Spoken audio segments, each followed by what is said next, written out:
다양한 레시피로 맛있게 먹고 건강도 확실하게 잡는다.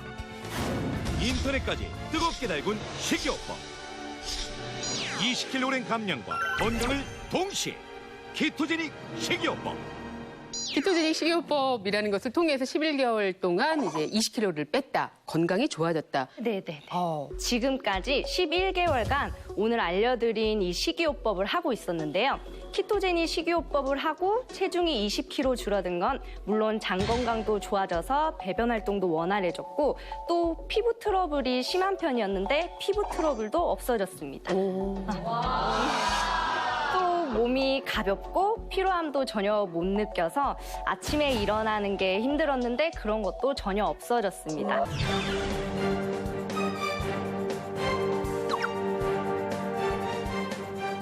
이게 27,60. 오! 오! 야, 보여요. 야! 우와, 멋있어!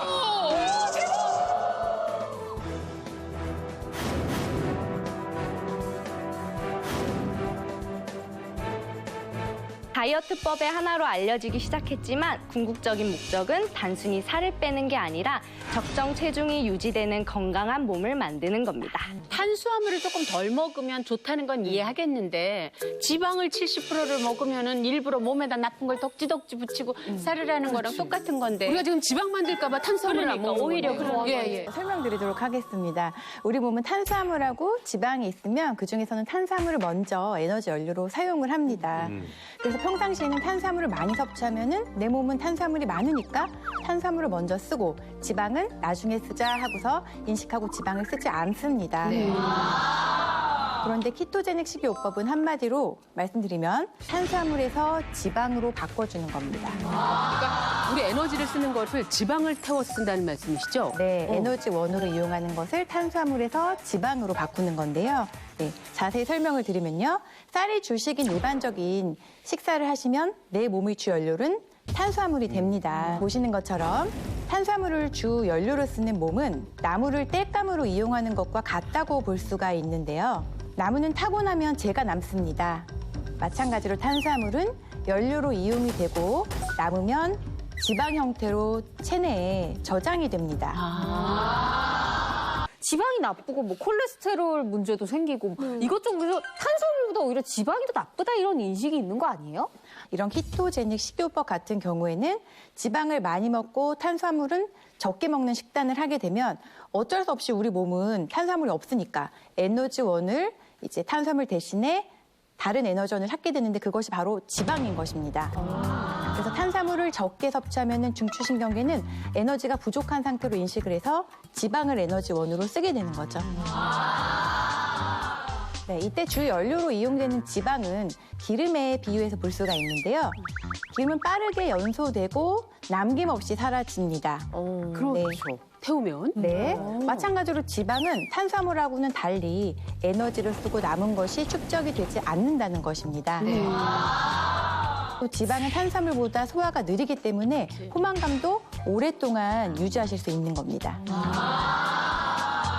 그래서 이러한 효과를 이용해서 아주 뚱뚱하신 분들, 고도비만 환자들한테는 이런 키토제닉 식이요법이 권장이 되고 있습니다. 아니 지방 때문에 혈당이나 콜레스테롤 수치가 올라가는 거지 거꾸로 되는 거 같은데. 화내지 마시고. 저도 그래서 고기를 많이 안 먹어요 일부러. 네, 그런데 이런 혈관의 문제를 일으키는 직접적인 원인은 만성 염증 때문에 생기는데요. 이런 만성 염증 상태는 인슐린 수치가 높을 때 쉽게 생기는 것입니다.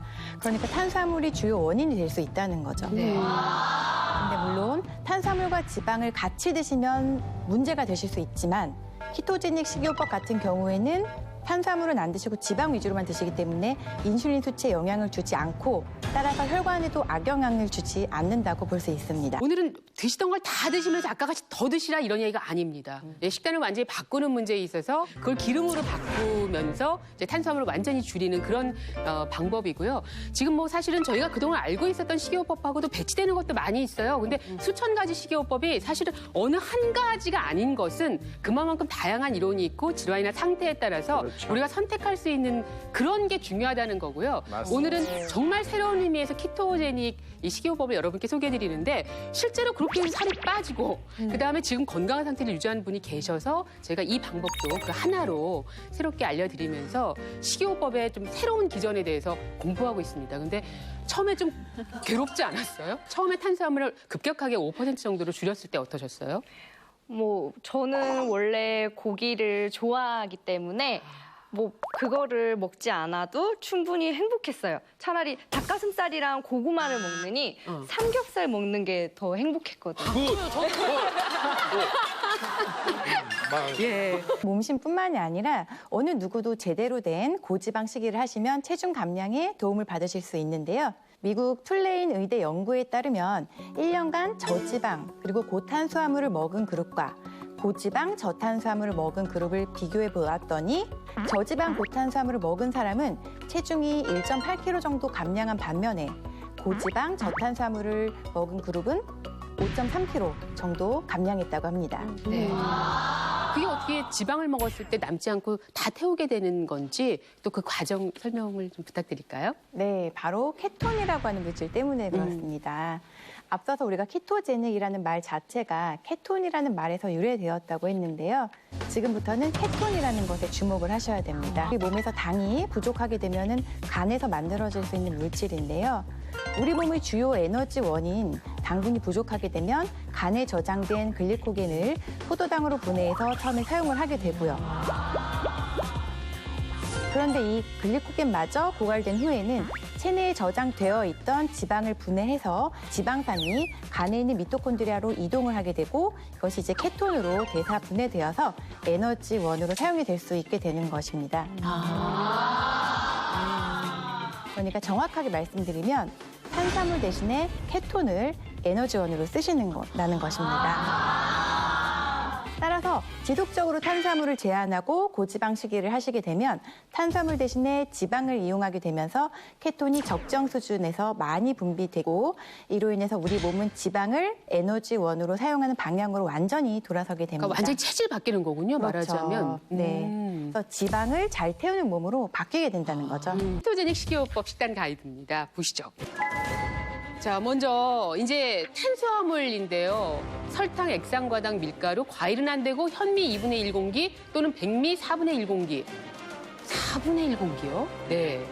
탄수화물은 전체 식단에서 5%, 총 50g 미만으로 섭취하는 것이 세상에. 중요한데요. 이유를 따져서 챙겨 먹는다는 게 매우 어렵잖아요. 그래서 쉽게 밥빵면, 감자, 고구마, 뭐 이런 기존의 주식이라고 여기던 탄수화물 식품과 설탕, 액상과당 등 가공한 단 음식은 피한다라고 생각하시면 되고 바나나, 사과처럼 탄수화물 함량이 비교적 높은 과일도 피하시는 게 좋습니다. 밥으로 봤을 때는 하루 동안 현미라면 반 공기, 백미라면 반의 반 공기가 적당합니다. 한 끼가 아니고요? 하루에? 네네.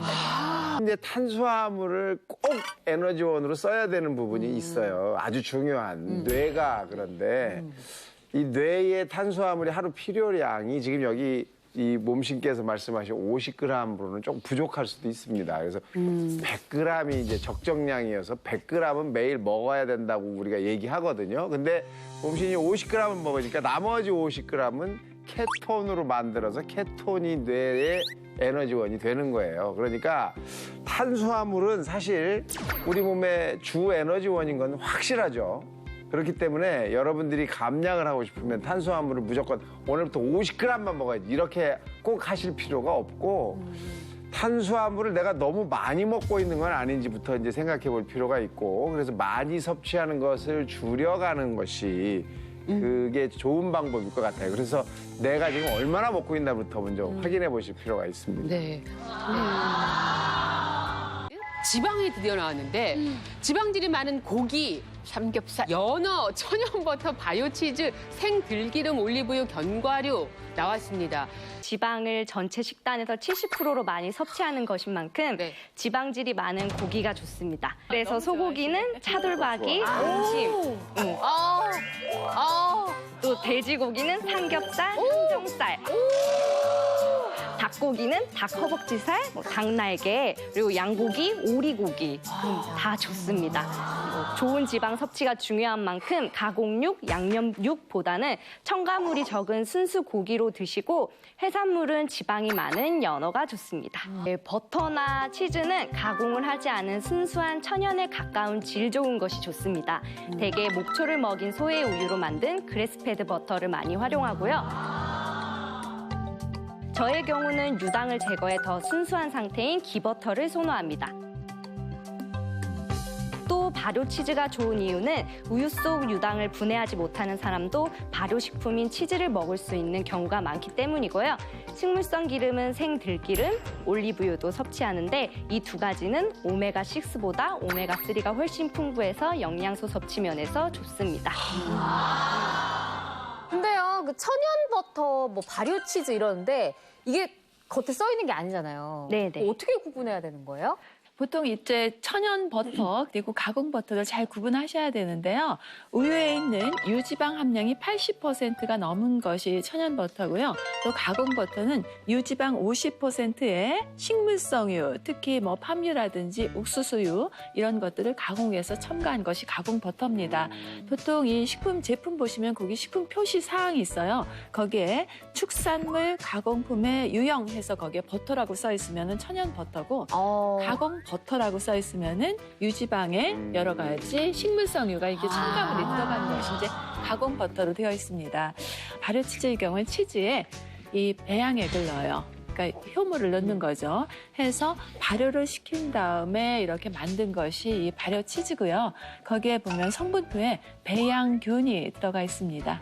그러니까 그걸 보시면은 쉽게 구분하실 수가 있습니다. 그러니까 배양균이 없는 치즈도 있군요. 그러면은 뭐 견과류 같은 경우에도 뭐 이거 꼭 먹어야 된다 하는 게 뭐 있을까요? 네, 견과류에는 포화지방과 불포화지방이 고루 들어가 있고 지방 함량이 많기 때문에 섭취하면 좋은데요.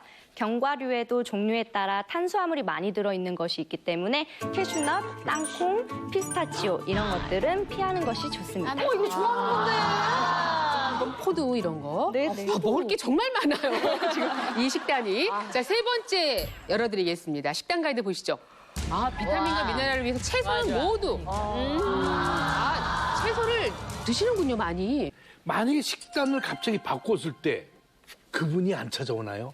요요라고? 네, 키토제닉 식이요법은 라이프 스타일로 받아들이셔야 돼요. 내 몸이 건강하기 위한 식이요법이죠. 처음부터 키토제닉 식이요법을 하다 보면 적응을 하기 힘들 수가 있어요.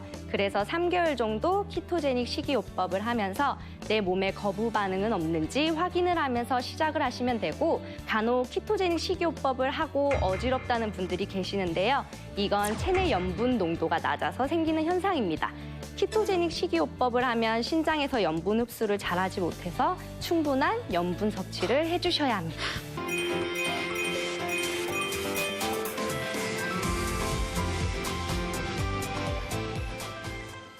두 가지 음식 레시피를 준비해봤는데요. 첫 번째 음식은요. 쌀을 전혀 이용하지 않고도 쌀알을 씹는 식감을 즐길 수 있는 콜리플라워 김치 삼겹 볶음밥입니다. 이제 열이 올라오면은 삼겹살을 먼저 그렇게 많이. 네. 몇 인분으로? 기름에서 나오는 걸 라드라고 부르잖아요. 라드라고. 네, 거기에 볶으면 다 맛있거든요. 맞아. 그래서 고기에 이렇게 기름이 많이 나오면 그 기름을 활용해서 얘네들을 볶는 거라서. 근데 김치에도 설탕이 들어있는 게 많거든요. 네, 그래서 김치도 직접 담궈 먹고 설탕이 없는 김치를 또 팔기도 해요. 야, 진짜 부지런하시다. 설탕 없는 김치를 팔아? 이야, 진짜 와. 자, 저는 정말 궁금해요. 컬리플라워 제가 맛을 알지만 이게 진짜 쌀 대용을 할 만큼 느낌, 식감에 그런 즐거움을 줄 수 있을지. 볶음밥이 완성됐습니다.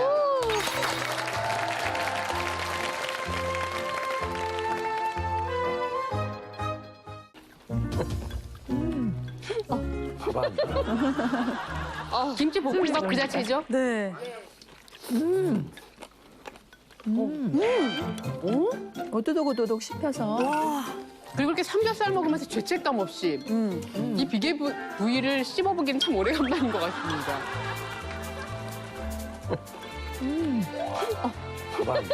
와, 기막히다. 진짜 신기하네요, 이거.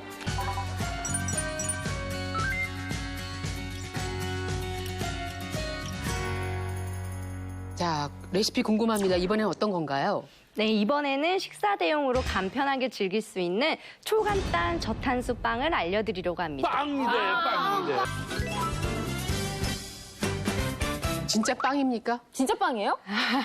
키토빵은 키토제닉 식이요법을 하는 사람들이 먹는 빵이라고 해서 줄여서 키토빵이라고 하는 건데요. 네. 일반 빵과는 다르게 탄수화물 함량이 현저하게 적다는 것이 가장 큰 특징이고요. 식이요법을 하다 보면 빵은 기본이고 빵을 베이스로 한 샌드위치, 햄버거 같은 것들이 먹고 싶어질 때가 많잖아요. 그렇죠. 이럴 때 저는 키토빵을 만들어서 빵 자체로 먹기도 하고 샌드위치나 햄버거를 만들어서 먹고 소리야. 있습니다.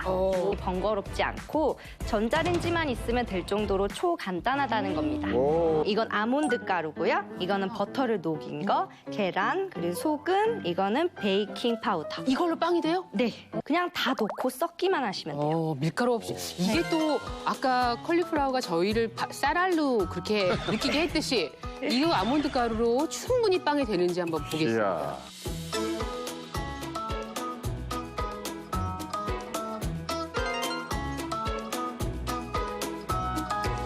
이제 이거를 전자레인지에 90초만 돌려볼게요. 90초. 크림치즈랑 생크림이랑 마스카포네 치즈 이렇게 다 들어가 있는 네, 아이싱을 넣는 거예요, 여기. 우리 진짜 그런 건 피해야 되는데. 먹을까요? 네, 먹어보세요. 예. 이걸 한번. 죄책감 없이 또 오늘은 이런 새로 많이 해가지고. 이야. 완전 빵이에요. 네. 진짜 맛있다. 완전 빵이야. 와, 이거 말도 안 돼. 너무 맛있다. 빵이에요. 완전 빵이에요. 네. 살짝 눈 감고 먹으면 머핀이랑 똑같아요. 맞아요.